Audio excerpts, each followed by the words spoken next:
మిత్రులందరికీ నమస్కారం.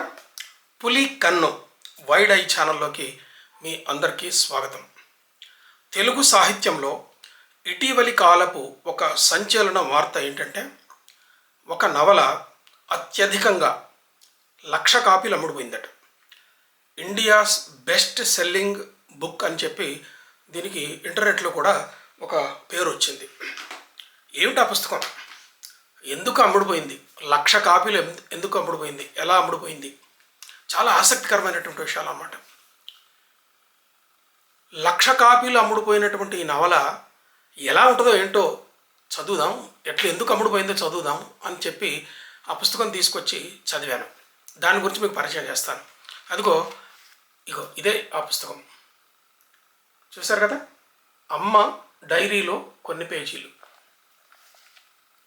అమ్మ డైరీలో కొన్ని పేజీలు. దీని రచయిత రవి మంత్రి అనే ఆయన.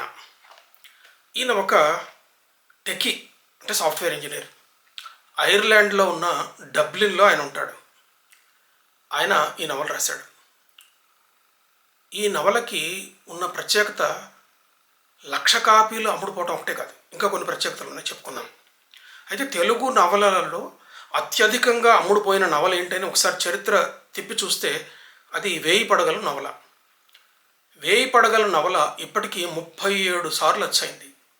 ఒకసారి 5,000 కాపీలు, ఒకసారి 3,000 కాపీలు, ఒకసారి 2,000 కాపీలు, 1000 కాపీలు, ఇలా 37 సార్లు దాదాపు 1,00,000 కంటే ఎక్కువ కాపీలు అమ్ముడుపోయి ఉంటుంది. కానీ అది 100 సంవత్సరాలు దాదాపు, అంటే 1933 ఆ ప్రాంతంలో ఈ నవల వస్తే, 1000 పడగల నవల వస్తే ఇప్పటికి 2024, అంటే 90 సంవత్సరాలు అయిందనమాట. అంటే 90 సంవత్సరాల్లో 1,00,000 కాపీలు అమ్ముడుపోవటం అదొక ప్రత్యేకత కన్నా కూడా ఒకే సంవత్సరంలో, అంటే ఇది వచ్చి సంవత్సరం కూడా కాల, సంవత్సరం లోపల 1,00,000 కాపీలు అమ్ముడుపోయిన ఏకైక నవల 17 సార్లు వేసినటువంటి సంవత్సరం వ్యవధిలోనే 17 సార్లు అచ్చుపడినటువంటి నవల ఈ అమ్మ డైరీలో కొన్ని పేజీలు మాత్రమే. ఏమిటి దీని ప్రత్యేకత? ఎందుకు అమ్ముడుపోయింది అని చెప్పి ఒకసారి ఆలోచించాలి. నేను మొట్టమొదటిగా చెప్పదలుచుకుంది ఏంటంటే, దీన్ని ఇంత బాగా అమ్ముడుపోగలిగేటట్టు చేయగలిగినటువంటి ఫ్యాక్టర్స్ 2 ఉన్నాయి. మొట్టమొదట, ఒకటి శైలి, 2 కథా నిర్మాణం. ఈ శైలిని గురించి చెప్పాలంటే, పుస్తకం చదవటానికి మొదలుపెట్టిన తర్వాత, నవలని చదవటానికి మొదలుపెట్టిన తర్వాత ఆపకుండా, మంచినీళ్ళు తాగటానికో లేకపోతే టీ తాగటానికో తప్ప ఆపకుండా మొత్తం చదివించింది. 200 పేజీల కంటే తక్కువ, 200 పేజీల దగ్గరలో ఉంటుంది. సుమారు 193 పేజీలు ఉన్న ఈ నవలని ఆపకుండా చదవగలిగాను. ఇటీవలి కాలంలో నేను ఒక్కసారి కూడా ఆపకుండా చదివిన పుస్తకం, తెలుగు పుస్తకం ఇది. నాకు ఇంటర్మీడియట్ దగ్గర నుంచి, అంటే నేను పాఠశాల చదువుకునే రోజుల్లోనే నవలలు చదవటం మొదలుపెట్టాను. ఇంటర్మీడియట్ నుంచి డిగ్రీ వరకు, ఎంఏ వరకు కనీసం కొన్ని వేల నవలలు చదివి ఉంటాను. ఇంగ్లీష్, హిందీ, తెలుగు. ఎక్కువగా తెలుగులో చదివాను, కొన్ని ఇంగ్లీష్లో, మరికొన్ని హిందీలో చదివాను. కానీ ఏ నవల కూడా నన్ను ఇలా వెంటాడి చదివించే గుణం కలిగి ఉన్నది లేదు అని చెప్పి నేను తప్పనిసరిగా చెప్పగలను. దీనికి కారణం ఏంటంటే శైలి. అతి సులభమైనటువంటి శైలి, రోజు మనం ఇంట్లో మాట్లాడుకునేటటువంటి మాటలతో కూడినటువంటి శైలి, అవసరం లేని వర్ణనలు చేయకుండా ఉండటం, అవసరం లేని ప్రకృతి వర్ణనలు చేయకుండా ఉండటం, అవసరం లేని నిర్వచనాల లాంటి డైలాగులు చెప్పకుండా ఉండటం, కేవలం కొన్ని పాత్రలు మన ఎదురుగా ఉండి మనతో మాట్లాడుకున్నట్టుగా చెప్పగలిగేటటువంటి గుణము, ఇది శైలి. సులభమైన, ఆధునికమైన తెలుగులో చెప్పినటువంటి శైలి ఇది. పుస్తకానికి బాగా విడవకుండా చదవగలిగేటటువంటి గుణం ఇచ్చినది మొదటి కారణం, ఇదొక శైలి. రెండో కారణం ఏంటంటే కథా నిర్మాణం. ఈ కథా నిర్మాణంలో ఇప్పటి వరకు ఏ నవలలో లేని చిత్రమైన కథా నిర్మాణం ఈ నవలలో ఉంది. అదేంటో చెప్పుకుందాం. అంటే ఈ కథా నిర్మాణాన్ని గురించి నేను ఆలోచించినప్పుడు నాకు ఇంకొక నవల నాకు గుర్తుకొచ్చింది. అది ఏకవీర. విశ్వనాథ సత్యనారాయణ గారే రాసినటువంటి ఏకవీర నవల కథా నిర్మాణ పరంగా అది నాకు గుర్తుకొచ్చింది. ఎందుకు గుర్తుకొచ్చిందో నేను చెప్తా వినండి. ముఖ్యంగా ఒక మాట ఏం చెప్తాడంటే, విశ్వనాథ సత్యనారాయణ గారి కుమారుడు విశ్వనాథ పావన శాస్త్రి గారు ఒక మాట చెప్పారు ఒకసారి. అదేంటంటే, 1000 పేజీలు ఉన్నటువంటి 1000 పడగల నవలని నాయనగారు 30 రోజుల్లో చెప్పేశారు. 30 రోజుల్లో చెప్తే ఆయన బాబాయ్ గారు విశ్వనాథ వెంకటేశ్వర్లు గారు దాన్ని చేత్తో రాశారు. అలాంటి నాన్నగారు ఏకవీర నవల రాయడానికి 4 సంవత్సరాలు పట్టింది. అంటే దీన్ని బట్టి ఆలోచించుకోవచ్చు. 1000 పడగలు నవల రాసినటువంటి నెలలో రాసినటువంటి విశ్వనాథ సత్యనారాయణ గారు ఏకవీర నవల దాదాపు 200 పేజీలు ఉంటుంది అంతే. దాన్ని రాయడానికి 4 సంవత్సరాల కాలం పట్టింది. అంటే దాంట్లో ఉన్నటువంటి నిర్మాణ చాతుర్యం, ఎందుకు ఆయన ఆ కథా నిర్మాణం వెంటాడింది, దాన్ని బట్టి ఆలోచించుకోవచ్చు. అలా 4 సంవత్సరాల్లో ఒక నవల రాసినటువంటి నాయన గారు రామాయణ కల్పవృక్షాన్ని 30 సంవత్సరాల పాటు రాశారు. అది నాయనగారు రాసిన కావ్యం కాదు, అది రాముడే రాసి ఉంటాడు. రాముడు రాయబట్టి 30 ఏళ్ళు పట్టింది. అదే నాయనగారు రాసి ఉన్నట్టయితే 3 ఏళ్లలో రాసి ఉండేవాళ్ళేమో అని విశ్వనాథ పావన శాస్త్రి గారు ఒక చమత్కారం చెప్పారు.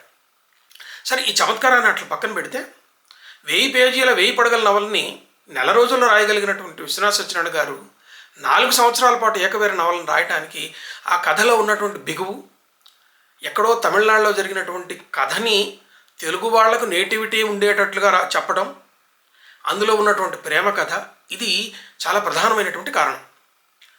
ఇందులో కుట్టాన సేతుపతి, వీరభూపతి అనే వాళ్ళు ఉంటారు. ఏకవీర అనే ఆమె, ఇంకొక ఆమె ఉంటుంది, ఒక పాత్ర ఉంటాయి. ఈ కుట్టాన సేతుపతి చేసుకున్నటువంటి ఏకవీరని వీరభూపతి ప్రేమించాడు. ఇంకొక ఆమె మీనాక్షి ఈయన కుట్టాన సేతుపతిని ప్రేమించినప్పుడు ఆయనతోటి పెళ్ళి అవుతుంది, వీరభూపతితోటి పెళ్ళి అవుతుంది. అంటే ఒకళ్ళు ప్రేమించినటువంటి వాళ్ళని ఒకళ్ళు పెళ్లి చేసుకుంటారు. విశ్వనాథ సత్యనారాయణ గారు నవల ముగింపులో తెలియకుండా తన స్నేహితుడి భార్యని తను ప్రేమించినటువంటి యువతిగా మాత్రమే భావించి వీరభూపతి ఏకవీరని కౌగిలించుకుంటాడు. ఆ తర్వాత ఆమెకు తెలిసింది ఇతను తన ప్రేమికుడు అని, ఆమె తన పెరుగురాలని తెలిసింది. కానీ అప్పటికీ ఇద్దరికి పెళ్ళిళ్ళు అనే సంగతి తెలిసింది. అలా తెలియటం వల్ల ఒక వ్యక్తితో పెండ్లైనటువంటి నేను ఇంకొక వ్యక్తిని, ఒకప్పుడు ప్రియుడుగా ఉన్నటువంటి వ్యక్తిని పొరపాటున ఆలింగనం చేసుకున్నటువంటి ఆ బాధతోటి, ఈ స్పర్శ అన్నది తన శరీరానికి చెందని వ్యక్తి తన ప్రేమకు చెందినా కూడా ఎన్నడూ భౌతికంగా తలవని వ్యక్తిని, అంటే కలవాలని తలవని వ్యక్తిని స్పర్శించటం వల్ల తన దేహం మండిపోయినట్టుగా భావించి ఆమె మరణిస్తుంది. వీరభూపతి మరణిస్తాడు. కానీ విశ్వనాథ సత్యనారాయణ గారి ఈ నవల వేరే సినిమాగా తీసినప్పుడు కథను మార్చారు, ఆ విషయం వేరే. ఇక్కడ నేను ఏకవీరని ఈ నవలని ఎందుకు పోలిక చెప్తున్నానంటే, అమ్మ డైరీలో కొన్ని పేజీలు నవలలో 4 పాత్రలు చాలా ముఖ్యమైనవి. వాళ్ళ 2 పిల్లలు చాలా ముఖ్యమైనటువంటి పాత్రలు. ఒకటి సారిక, అభిరామ్ నాయుడు అనేటువంటి పాత్ర, అట్లాగే నందు, చిత్ర అనే పాత్రలు. అభిరామ్ నాయుడు అనేటటువంటి ఒక నాయుడు వెజిటేరియన్ కుటుంబంలో నుంచి వచ్చినటువంటి సారికని ఇద్దరు ప్రేమిస్తారు. పెద్దవాళ్ల అనుమతి లేక పెళ్లి చేసుకోలేకపోతారు. సారిక తల్లి అభిరామ్ నాయుడు దగ్గరికి పోయి, మీకు మాకు చాలా దూరం ఉన్నది, పెళ్లి చేసుకుంటే ఎవరు సుఖపడలేరు అని చెప్పి అతని మనసు విరిచి అతను పెళ్లి చేసుకోకుండా ఉండేలాగా చేస్తుంది. ఆ తరువాత కొద్ది రోజుల కాలగమనంలో ఈ సారిక అనే అమ్మాయిని నందు అనే ఆయన పెళ్లి చేసుకుంటాడు. ఆ తర్వాత కొన్ని రోజులకి ఈ అభిరామ్ అనే ఆయన చిత్ర అనే ఆమెను పెళ్లి చేసుకుంటాడు. కానీ కథ అంతా చెప్తే బాగోదు, చదవబుద్ధి కాదు. కానీ ఈ తర్వాత ఏం జరిగింది? ఇలా పెళ్లి చేసుకున్నప్పుడు ఈ సారిక అభిరామ్ నాయుడుకి, సారిక నందుకి ఒక అబ్బాయి పుడతాడు. ఆ అబ్బాయి పేరు అభిజిత్ అని పెడుతుంది ఆమె. అట్లాగే ఈ అభిరామ్ నాయుడుకి, చిత్రకనే వీళ్ళిద్దరికీ ఒక కూతురు పుడుతుంది, గీత అని పేరు పెడతారు, గీతాంజలి పేరు. అయితే తర్వాత కాలక్రమంలో చెరొక చోట నివసిస్తారు, చేస్తారు, తెలుస్తుంది. ఆ తర్వాత కొంతకాలానికి తెలుస్తుంది ఏంటంటే నందు పెళ్ళైన తర్వాత, సారికా నందు పెళ్ళైన తర్వాత వాళ్ళు అమెరికాలో వెళ్తారు, సెటిల్ అవుతారు. అక్కడ ఒకళ్ళనొకళ్ళు భౌతికంగా కలిసే పరిస్థితి రావడానికి కొన్నాళ్ళు పడుతుంది. వాళ్ళకు ఒక కుమారుడు పుడతాడు, వాళ్ళు మళ్ళీ ఇండియాకి తిరిగి వస్తారు. కానీ ఇక్కడ చెప్పుకోవాల్సింది ఏంటంటే మొట్టమొదటి విశ్వనాథ సత్యనారాయణ గారి నవలలో ఒకళ్ళను ప్రేమించి ఇంకొకళ్ళను పెళ్లి చేసుకోవటం కుదరదు అని చెప్పే ఈ కథ ఆ విషాదం ఎలా అయిపోయిందో దానికి దీనికి ఉన్నటువంటి వైరుధ్యము లేక నిర్మాణపరంగా ఉన్నటువంటి తైపారు వేసి చూసినప్పుడు సారికకి అమెరికాలో వీళ్ళిద్దరు సెటిల్ అయినటువంటి వీళ్ళు అనుకోకుండా వరల్డ్ ట్రేడ్ సెంటర్లో జరిగినటువంటి ఈ ప్రమాదంలో నందు చనిపోతాడు. కానీ వాళ్ళిద్దరు అప్పటికే ఇండియాకి రావాలనుకుంటారు. వీళ్ళు చనిపోయిన కారణంగా ఇండియాకు వెనక్కి వస్తారు. వేరే కారణం వల్ల అభిరామ నాయుడు చేసుకున్నటువంటి ఆమె చిత్ర అనే ఆమె వ్యాధి వల్ల మరణిస్తుంది. చివరకు వీళ్ళందరూ కలుసుకొని పిల్లలిద్దరూ కూడా ఒకప్పుడు ప్రేమించుకున్నటువంటి అభిరామకి సారికకు పెళ్లి చేస్తారు. సరే, ఈ కథను ఇక్కడ ఆపితే మధ్య మధ్యలో చాలా మలుపులు గెలుపులు ఉన్నాయి. కానీ ఇక్కడ చెప్పుకోవాల్సింది ఏంటంటే ఒకప్పుడు ప్రేమించి ఇద్దరు విడిపోయి వేరే వేరే వాళ్ళు పెళ్లి చేసుకున్న తర్వాత కాలగమనంలో మళ్ళీ కలిసి వచ్చి ఈమె భర్తను కోల్పోవడం, ఆయన భార్యను కోల్పోవడం, కానీ వీళ్ళిద్దరికీ పిల్లలు పెళ్లి చేయాలనుకోవటం ఇదొక కథ. కానీ ఇక్కడ గమ్మత్ ఏంటంటే ఈ నవల చదువుతూ ఉంటే అమ్మ డైరీలో కొన్ని పేజీలు అని అనగానే నాకేమనిపించిందంటే ఈ రచయిత ఉన్నాడు కదా, ఈ రచయిత తల్లిగారి డైరీలోని కొన్ని పేజీలను ఆధారంగా చేసుకొని ఈ నవల రాశాడేమో అని నాకు అనిపించింది. కథ చదువుతూ కొద్ది దూరం పోయిన తర్వాత ఈ పిల్లవాళ్ళు వాళ్ళ అమ్మ డైరీలో ఈ కొడుకు అనే అతను, అభిజిత్ అనే అతను తన అమ్మ డైరీలో కొన్ని పేజీల ఆధారంగా కథ చెప్తున్నాడే అనిపించింది. ఆ తర్వాత ఇంకా కొంచెం ముందుకు పోయిన తర్వాత ఆ అమ్మాయి అభిరామ్ అనే ఆయన వాళ్ళ అమ్మ డైరీలో పేజీలు చెప్తాడాడేమో అనిపించింది. ఈ ఏది కాదు, ఇంకొకళ్ళ అమ్మ డైరీలో ఉన్న కథ ఇది. అదేంటో ఇప్పుడు చెప్తే సస్పెన్స్ పోతుంది కాబట్టి నేను నా మిత్రులకు దీన్ని రివీల్ చేయటలేదు. కానీ ఇక్కడ గమనించాల్సింది ఏంటంటే కథ పట్టుకొని ఒక నవల రచనలో ఒక సంక్లిష్టమైనటువంటి నిర్మాణం, పాఠకుడిని వదిలిపెట్టకుండా చేయగలిగినటువంటి నిర్మాణం ఏంటంటే నెక్స్ట్ పేరాలో ఇంకొక పేజీ తిప్పబోయే లోపు కథ ఏమి జరుగుతుందో పాఠకుడు ఊహించలేకుండా ఉండాలి. ఈరోజు సినిమా స్క్రిప్ట్ కూడా అలాగే ఉంటుంది. మీరు చూడండి, ఒక పకడ్బందీ డైరెక్టరు ఒక సినిమా తీస్తే నెక్స్ట్ సీన్ ఏమవుతుందో ఊహించుకోలేకుండా ఉండాలి. అంటే ప్రేక్షకుడు సినిమా థియేటర్లో కూర్చున్నటువంటి ప్రేక్షకుడు తాను సినిమా చూస్తున్నప్పుడు వచ్చే దృశ్యం ఏముంటుంది, కథ ఏముంటుంది అని ఏమాత్రం ఊహకు అందకుండా చేయగలిగితే ఆ సినిమా 100% సక్సెస్ అవుతుంది. ఒక నవలకు కూడా ఉండాల్సిన గుణం ఇదే. అట్లాగే రచయితలు గమనించాల్సింది ఏంటంటే ఒక నవలలో కానీ ఒక కథలో కానీ ఈ సస్పెన్స్ అంటే ఉత్కంఠ, తర్వాత ఏం జరుగుతుంది అని ఊహించలేనటువంటి ఉత్కంఠను పాఠకుడు కలిగించగలిగితే ఆ నవల అద్భుతంగా సక్సెస్ అవుతుంది. ఈ అమ్మ డైరీలో ఉన్న కొన్ని పేజీలు అన్న ఈ నవలలో ఇలాంటి చమత్కారమైనటువంటి నిర్మాణం ఉన్నది.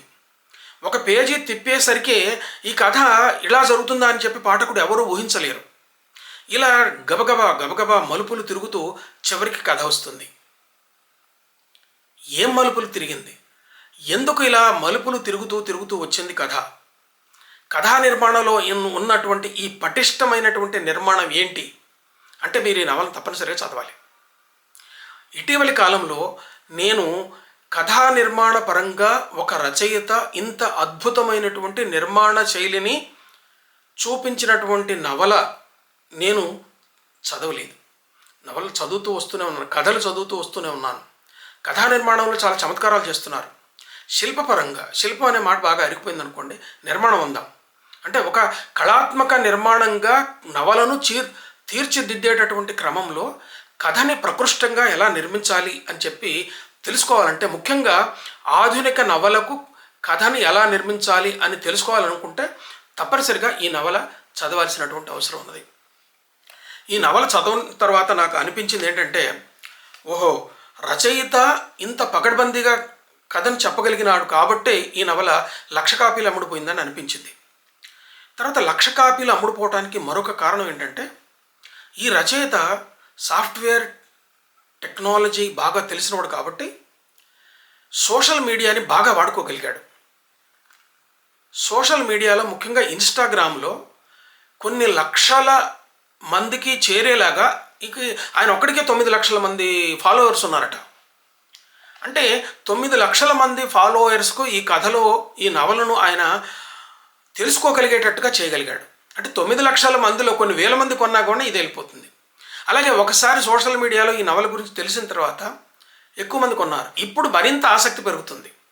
అంటే 1,00,000 కాపీలు అమ్ముడుపోయినటువంటి ఈ నవలను ఉన్న గమ్మత్తు ఏంటో తెలుసుకోవడానికి మరింత మంది చదువుతారు. ముఖ్యంగా నేను నా ఫ్రెండ్స్కి, నా స్నేహితులకు తెలియజేయాలనుకుంది ఏంటంటే ఈ నవల ఎందుకు అమ్ముడుపోయింది అని మనం విశ్లేషించుకుంటే 2 ప్రధానమైన కారణాలు ఇప్పుడు నేను చెప్పిన అదే ముందుకు వచ్చింది. అదొకటి ఏంటంటే అత్యంత సులభమైనటువంటి చదివించగలిగే శైలి. ఇలాంటి శైలి ఒకప్పుడు ఎద్దనపూడి సులోచనారాణి, అడికపూడి కౌశల్యాదేవి, మాదిరెడ్డి సులోచన ఇలాంటి వాళ్ళ నవలల్లో ఉండేది. నాకు ఇది చదువుతుంటే ఎద్దనపూడి సులోచనారాణి నవలలు జీవన తరంగాలు ఎలా కొన్ని నాకు గుర్తుకొచ్చినాయి. జీవన తరంగాల నవలలో కూడా ఊహించని మలుపులు తిరుగుతూ ఉంటుంది కదా. ఇందులో ఆ లక్షణాలు నాకు కనిపించినాయి. నాకు ఈ నవల చదివిన తర్వాత కూడా ఆ కాలపు ఎద్దనపూడి కోడూరి వాళ్ళ నవలలు గుర్తుకొచ్చాయి. నిర్మాణపరంగా నాకు ఏకవీర నవల గుర్తుకొచ్చింది. మిత్రులారా, ఈ నవలని తప్పనిసరిగా కొని చదవండి. నా మిత్రులకు ఇలాంటి పుస్తకాలు నేను ఎప్పుడు పరిచయం చేస్తూనే ఉంటాను. ఈ వీడియో మీకు నచ్చితే లైక్ చేయండి, ఇతర మిత్రులకు షేర్ చేయండి. నా ఛానల్ సబ్స్క్రైబ్ చేసి పక్కన ఉన్న బెల్ బటన్ నొక్కండి. దీనివల్ల ఇలాంటి పుస్తక పరిచయాలు ఉచితంగా ఎన్నో వందల వేల మంది చూసేటటువంటి అవకాశం ఉంటుంది. నమస్తే.